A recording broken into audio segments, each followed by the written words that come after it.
No, I think so far India is concerned, I'm optimistic that we will get back gradually to the 9% GDP growth in the next couple of years. I feel that the current year, ending March, we will get to about 6.97, around 6.7 to 7% GDP growth. And it will be probably 8 next year and 9 the following year.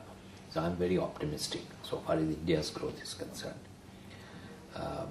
On the second point that you asked, so I think the worst was India's had a problem for a few months, but I think we sort of, with the incentives given by government and with the liquidity and with the liquidity support by the RBI, the impact was least felt. 2 or 3 months were bad, but in a way the pain was too short, as you say. In some sectors I would have liked it if the pain was longer period, because what has happened is overconfidence have come back to Indian entrepreneurs. Valuations have gone up too high too soon. Right.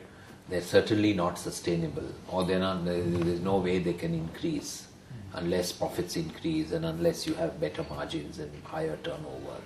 So you'll have to wait for a year or so till better numbers come up.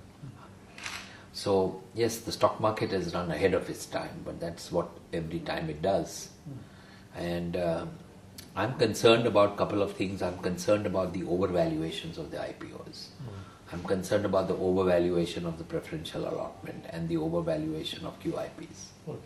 I don't think Indian industrialists are aware, have realized that it does not pay to take more money from investors. They're too over-optimistic.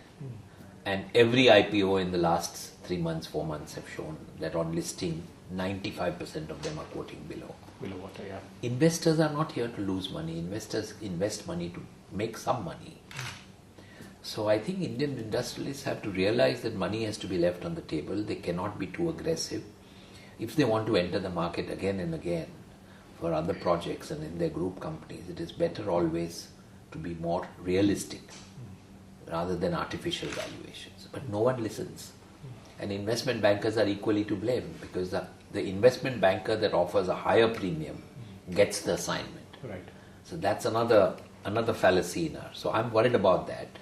The other concern I have about our Indian economy is the inflation. Food inflation has gone too high in the last few months. And really it hurts and impacts the middle class, the lower middle class, the poorer people of our society. And prices of potatoes and onions and all have gone. Potatoes have gone 100%, onions have gone up 50%. The economy is doing well. There are pockets like this which is, which are worrisome. Fortunately, agriculture does not occupy a predominant position in the GDP composition anymore. It's 18 to 20%.